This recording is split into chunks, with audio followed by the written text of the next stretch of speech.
Nobody planned for this moment. Nobody scheduled it.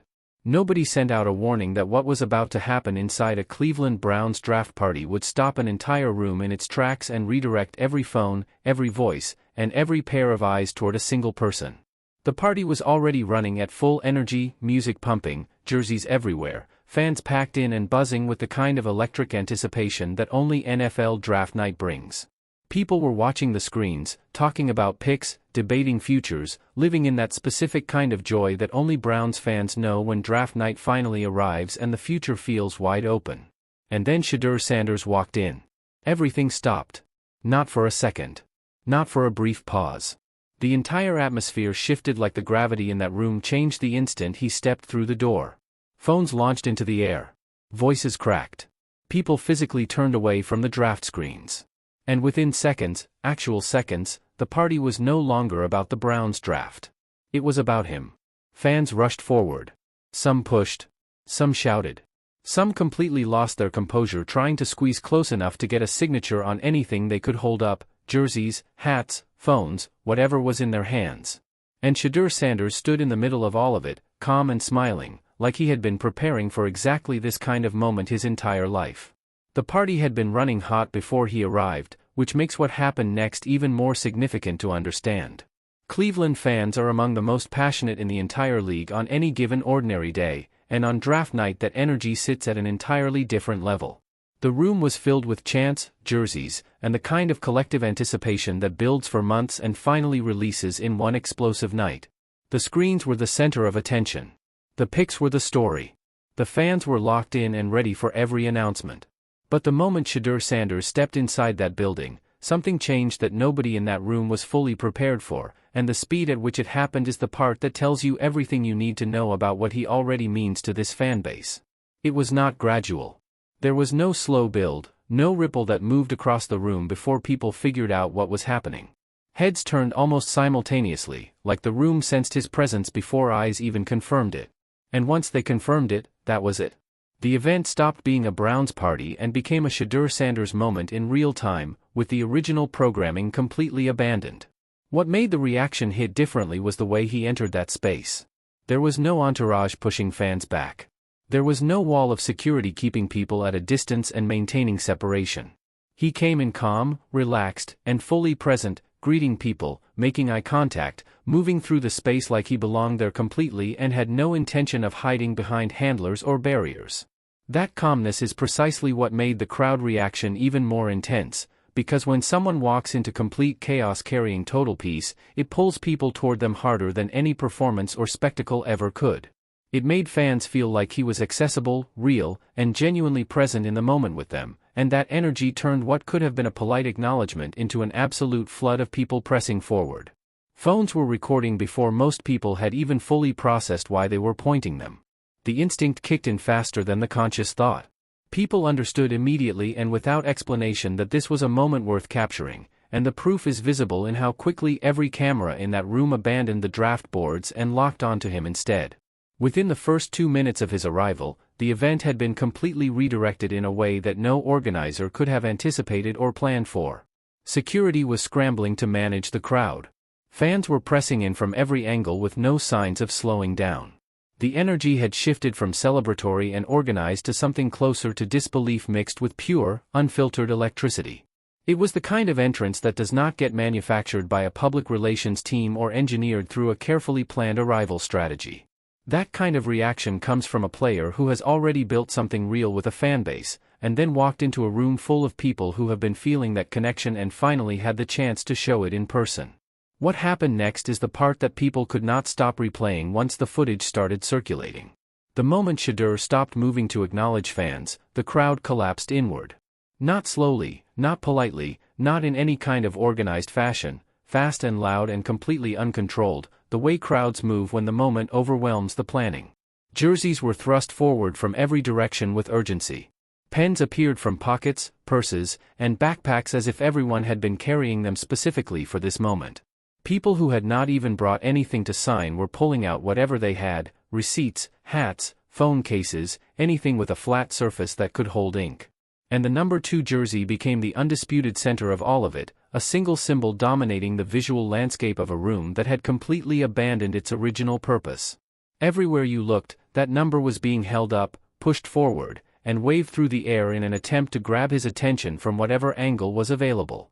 It became almost surreal to watch, a single number and a single name taking complete ownership of an entire room full of passionate, grown adults who had come in planning to watch a draft and ended up standing in the middle of something that felt entirely different. Some fans pushed harder than others, and voices overlapped into a wall of noise where individual words disappeared and all that remained was the collective sound of urgency and excitement. People were calling his name from 10 feet away, from across the room, from corners that had absolutely no realistic shot at reaching him, calling anyway because the moment demanded participation regardless of position or proximity. The most talked about moment came when fans near the front started physically jostling for position, not in a dangerous way, but real enough and intense enough to show how completely the room had lost its composure around him. Grown adults, lifelong Browns fans, were losing their cool trying to get a signature from a player who has not yet taken a single regular season snap in the NFL.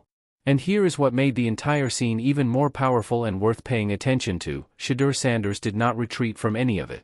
A significant number of players in that exact situation pulled back immediately. They let security handle the crowd. They create distance. They protect their personal space and manage the situation from behind a barrier. Shedeur stayed right there in the middle of it, signing, nodding, making genuine contact with fans one by one, working through the chaos with a composure that made the scene around him look even more intense by sharp contrast. That patience, that presence, and that willingness to stand in the middle of a storm without flinching, it did not go unnoticed by anyone in that building.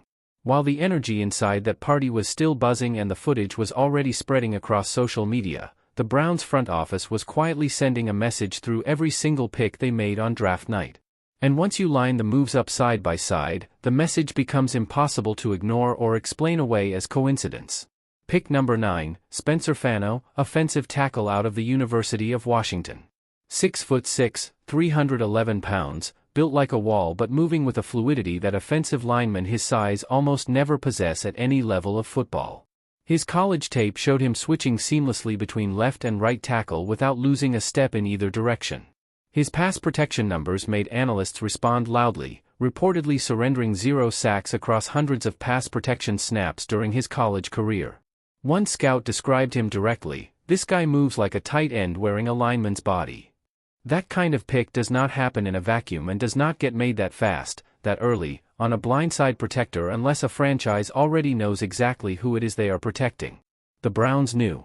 The pick communicated it without anyone needing to say a word from a podium. Then pick 24 arrived and the picture became even clearer for anyone paying attention to the construction being assembled. Concepcion, wide receiver out of Texas A&M, not a depth piece and not a developmental project, a proven separator at the college level who had already demonstrated he could win against the best coverage he faced. 61 catches, 919 yards, and 9 touchdowns in the 2025 season represent a production line that answers questions rather than creating them. A receiver who wins consistently against tight man coverage, who finds gaps in defensive schemes and turns small openings into significant gains, is a very specific kind of weapon. Fans did not wait for analysts to spell out the connection for them. They felt it in real time, because the relationship between a quarterback built to read and attack man coverage and a receiver specifically constructed to dismantle that same coverage is not a subtle one. It is almost unfair when stated plainly, and people recognized that immediately. The room connected the dots fast and social media lit up with the same conclusions being reached independently across thousands of accounts. People were already calling the Shedeur Sanders and Concepcion pairing a nightmare combination for defenses before draft night had even finished playing out.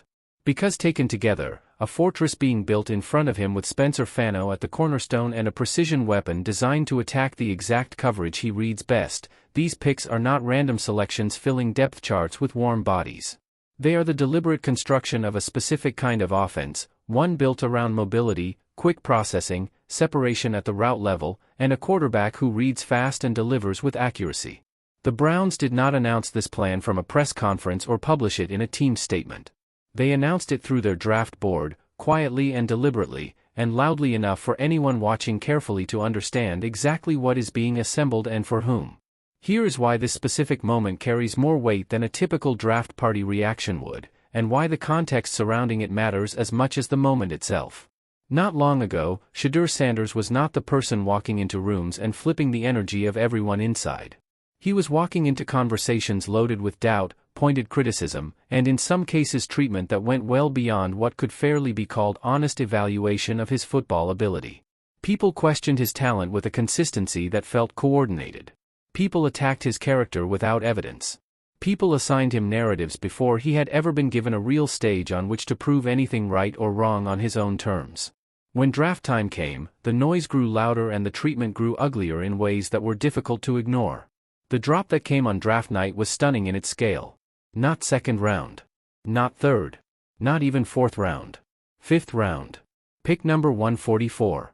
A player that numerous analysts had ranked as a legitimate top quarterback prospect in the class fell past team after team until the Cleveland Browns selected him, and that kind of drop sent a signal through the league that created an avalanche of takes, questions, and reactions that buried him in noise before he had even signed his rookie contract or taken a single professional snap. Landing in Cleveland did not immediately quiet the external noise either, it created new and different complications. A crowded quarterback room with existing competition. Limited reps in early practices that drew scrutiny and frustration. Comparisons to Dillon Gabriel that kept circulating through media circles as a way of framing the situation as unsettled or uncertain. Reporting from voices including Mary Kay Cabot, Jason Lloyd, Anthony Lima, and Tony Grossi kept the questions alive and the pressure building around his situation in Cleveland. Kevin Stefanski's decisions around the quarterback room drew visible fan frustration about why Shedeur was not being pushed forward faster and why reps were being distributed in ways that appeared to limit his development window. Those questions stacked up without clean public answers, and the uncertainty fed the narrative that kept circulating in media spaces. But here is what did not happen through all of it, and this is the part that explains the draft party moment more than anything else. Shedeur Sanders did not disappear. He did not go quiet or retreat from the process. He did not allow the external noise to reshape how he showed up every single day in the building. He kept training. He kept building chemistry with teammates.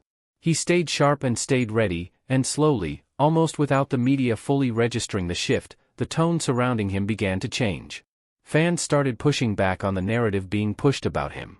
Support grew louder and more organic. People began paying closer attention to what was actually happening in practice environments and in the way the team roster was being assembled, and what they found did not match the story being told about him in the press. That contrast is what gives the draft party moment its full weight. The person standing calmly in the center of that chaotic, electric room went through a genuine and sustained storm to arrive at that moment, and came through it without breaking once. Now look at where everything stands as the picture comes into full focus. Dillon Gabriel, the name that was positioned as the safer and more reasonable option in the Browns' quarterback competition, has been absent from the conversation. No visible off-season noise. No energy being added to the ongoing discussion about the team's direction. Just silence in a space where presence and momentum matter enormously. Meanwhile, Shedeur Sanders has been everywhere, training, connecting with teammates, building. His name keeps appearing in the same sentences as the franchise's biggest roster moves because the franchise keeps making moves that point directly at his development and future.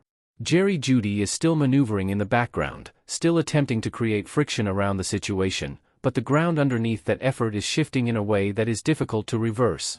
When a franchise begins constructing an offense around a specific quarterback with deliberate draft capital, anyone operating against that current becomes the friction point, not the player being built around. The pressure has quietly transferred, and the numbers on the draft board tell that story without requiring any individual to narrate it. Kevin Stefanski is now working in Atlanta under a new situation, but similar patterns appear to be forming there. Fan skepticism building, roster dynamics unsettled, the same kinds of questions forming under a different city's lights.